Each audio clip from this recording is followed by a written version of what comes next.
Hey YouTube, welcome back to the channel. Donnie here. Nice to be back on the video here, getting some cards out from the Nashville National to show you guys. So last weekend was the June 2026 Nashville National down at the fairgrounds, downtown Nashville. This year they had about 1,400 tables of dealers there. They used all three buildings, the fairgrounds. The last couple they've used two of the three, but this year this time they had all three buildings. The third building was probably 95% or more Pokemon. The second building, I want to say it was like 50-50 Pokemon and sports cards, and the first building was predominantly sports cards, some Pokemon dealers there, but predominantly sports cards, and actually quite a few, pretty well-known vintage dealers. Howard Chasser was there. Ash from Legacy Cards was there. I think Garrett from Ballpark Memories was there, although I didn't see his table on Friday when I was there, so I'm not sure if he just wasn't at the booth and so I didn't recognize one of his helpers there or what. But they had several other dealers there. Roger Till, who's a kind of a local vintage dealer. He's always at the Nashville shows. He was there. I think he also goes to Strongsville and some other shows. And I bought several things from him that I'll share with you guys here in a minute. It was a great show. It was the busiest show I have ever been to there on a Friday. So I got a VIP pass, which lets you in 2 hours early. So general admission starts at noon, but VIP lets you in at 10 a.m. Normally, I'm there at 10 a.m. to get in with the first group of VIP people. VIP pass is $30. I think general admission is $10. I got there this time at 10:30 because I had to go over to my daughter's apartment and drop my wife and my daughter's dog off with my daughter before I headed over to the fairgrounds. So I got there about 10:30, and the VIP line was not long at the desk there checking in and getting your VIP badges. But inside the show, it was already busy. The parking lot was basically full already. The show inside was packed. And by the time general admission started at noon, it was insane how busy it was. Obviously a lot of Pokemon collectors there because they had so many Pokemon dealers, but a lot of sports card collectors too, and a lot of vintage collectors. So it was a great show. I didn't have a huge budget. I went with a $500 budget. And I spent most of that. I think I came back with like 20 or 40 bucks, something like that from that budget. When I got there at 10:30, I decided I was going to walk, do a lap, hit all the vintage tables at least, and see what was there. So that took me 2 hours. So at 12:30, I was finishing up my first lap, and I hadn't bought a single card. So I was starting to panic, knowing that I had $500 to spend, and I had about 2 hours left before I had to leave and go pick up my wife from my daughter's apartment. So 12:30 comes around, hadn't spent a penny yet, and I start going back over to the first building, which is where the majority of the vintage dealers are. Howard Chasser and Legacy Cards and Ballpark Memories and John English and Roger Till and most of the other kind of well-known vintage dealers are in that first room. So I started walking over there, and I passed a dealer, and I had seen this card on my first lap. Actually seen this card at a couple of tables, but saw this particular one and stopped by his table, and I think it was marked $70. And I asked if he would take 60. He said sure. And so I picked this up. This is the first pickup of the day. There, it's 1952 Topps Monty Irvin. See if I can get the glare off of it.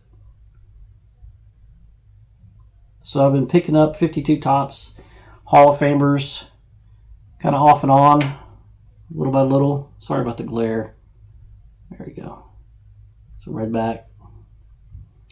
So I've got like the Bob Feller, I've got Enos Slaughter, Monty Irvin now. Let's see, who else do I have? Richie Ashburn, a few others. Still a long ways to go to get the Hall of Fame collection for 52 Tops, but this was the first one that I picked up, $60. So I was happy with that. There was a Larry Doby 51 Bowman card at one dealer. It was ungraded. I was walking around, had seen a couple Larry Dobies, and I thought maybe I would try to pick up one of those. It wasn't really on my want list for the day, but after seeing a couple of them, so well, I stopped by this. Was walking past the dealer, asked him to see it. He took it out, and as he was handing it to me, he said, "That's a fantastic card." And I was looking at it. It was okay. I wouldn't say it was a fantastic condition card, but it was a decent card. He says he was gonna send that in to get graded because he thought it would be the highest graded ever. And I'm looking at the card. I'm like, there's no way in hell. I said, well, how much do you have? How much are you wanting for it? And he said $3,000. I almost choked. So I handed him back the card.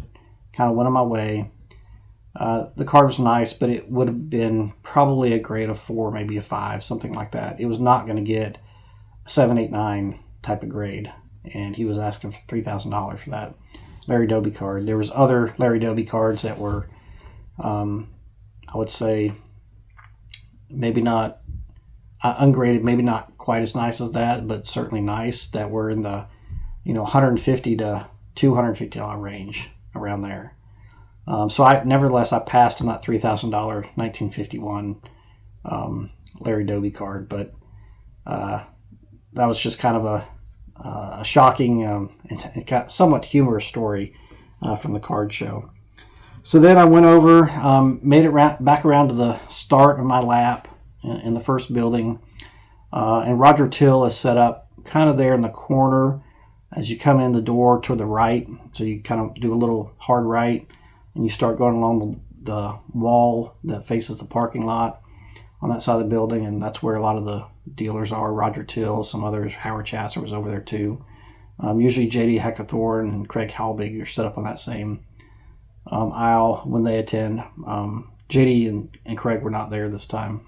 Although I did see J.D. Heckathorn walking around. He was buying, I suspect, getting ready for the National here in a few weeks. But anyway, stop by Roger Till's booth. If you guys don't know him, he kind of specializes in Bowman and Topps Golden Age cards. He has pre-war stuff too, T206s, T3s, Gaudies, just all kinds of pre-war stuff. But a large portion of what he has is Golden Age baseball. He also has commons. So if you're building, he has tons of boxes on his back tables where you can go and fill in commons and fill in your sets and that kind of stuff.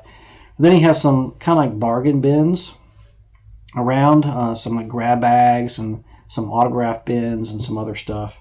So anyway, if you're at a show and you see him, I would recommend checking him out. I bought cards from him pretty much every show I've been to, I think, in Nashville. He almost always has something that I need. And he'll work with you on price a little bit. He does mark them up a little bit, but he's willing to, especially when you buy multiple things, to come down on a little bit. But anyway, so I was working on my 1960 Topps set, and so he had a stack of the high numbers, and I was able to pick up 5 of the 1960 Topps high numbers that I still needed. So I got this Bill Skowron All-Star card. These high numbers were between $10 and $20 each, so they are not cheap for essentially what are commons for the most part. Although Skowron's not a common. I don't consider him a common, but and some of these others are not commons either. But probably a lot of collectors would consider them commons. Got Don Mincher, who was a Huntsville, Alabama native. Baseball stadium there for the Huntsville Stars named after him. There's a road named after him in Huntsville too. So he's kind of a local kind of baseball celebrity. He's passed away now, but Don Mincher, Bill Monbuquette, Mike McCormick, and you can see this card's in pretty nice shape. So I mean, they're not mint or near mint, but they're plenty nice shape for my set. And Clay Dalrymple. So I picked up those 5 high numbers. And then he also had a few more that I needed. So he had Don Drysdale All-Star.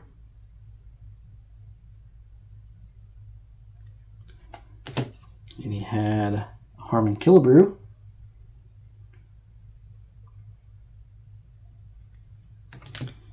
And he had the other Don Drysdale. And then he had some of the bigger names. I looked at a couple of them. I looked at Hank Aaron and Willie Mays. He had 2 or 3 of each of those. The Hank Aaron's, both of them had wrinkles or creases in them, so I passed on those. But I did pick up this Willie Mays. And so it was the biggest card of the day for me. 1960 Topps Willie Mays. Pretty nice shape. Apologize for the glare from the ring light. I think he had $195 listed on it, and I paid $165 for it, something like that. My wife had given me some money as part of my budget for birthday / Father's Day present, and so essentially my wife bought me the 1960 Topps Willie Mays card. So thank you, wifey, for that. And then at another table, I was able to also pick up the Warren Spahn 1960 Topps. So I think that was like 10 cards total.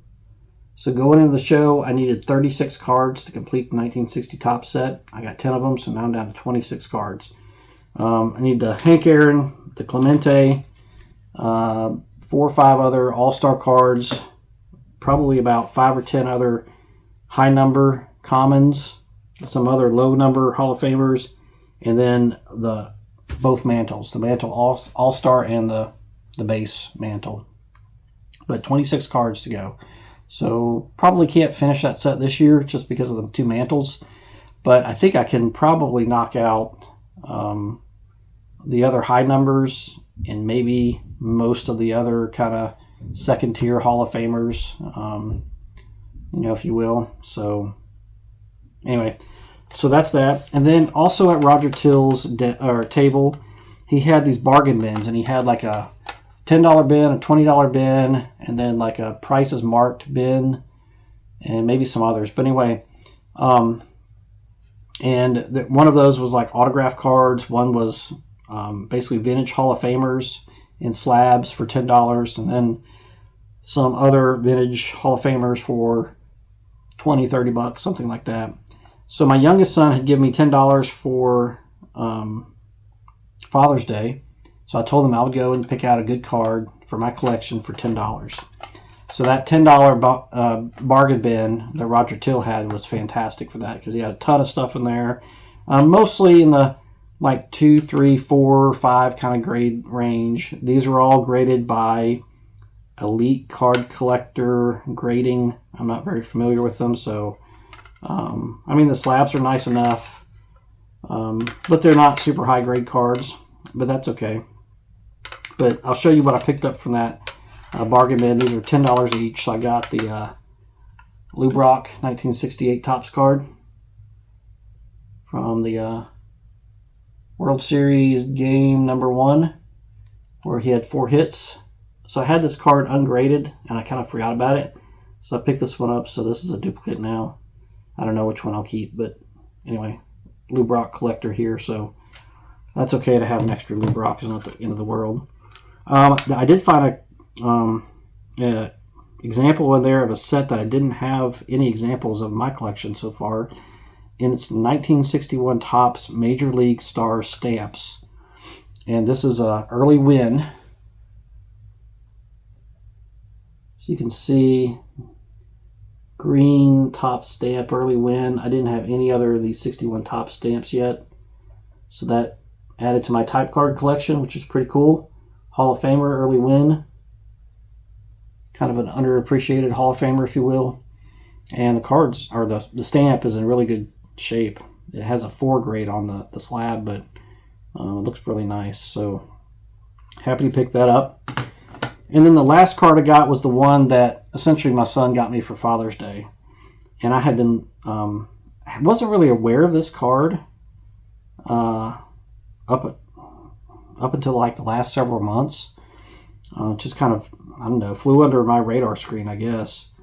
But ever since I kind of became aware of it, I've wanted a copy of it. And so when I saw this in the $10 bin, I said, yeah, I'll get that because he's a top tier Hall of Famer. So my son being able to say that, you know, he got me this card for Father's Day this year, I thought was kind of neat. And so even though it's a low grade, it's only graded a 2. But like I said, I wanted the card, and so this I'll always keep because my son got it for me for Father's Day. And that's a 1974 Topps World Series game with Willie Mays. That's Willie Mays' last playing days card. So my son got me a Willie Mays card, and my wife got me a Willie Mays card for Father's Day. So that was pretty sweet. So this will go up in my display case and keep that. You know, I may get a higher grade one at some point when I'm building that set or whatever, but for right now, that's my last Willie Mays playing days card. So check that off the wait list. So that does it for me from the 2026 National in Nashville.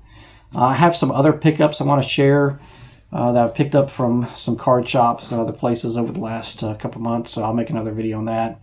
But I wanted to share these cards with you. If you guys have a chance to come to Nashville, one of the bigger Nashville National shows, I recommend you do that. It's a really good show. It's getting bigger and better, and better every time they hold it.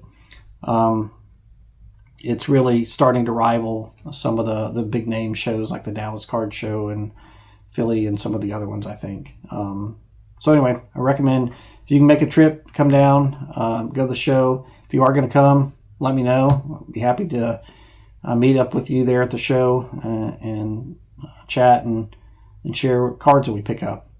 Anyway, in the meantime, guys, take care, and we will talk later. Thank you.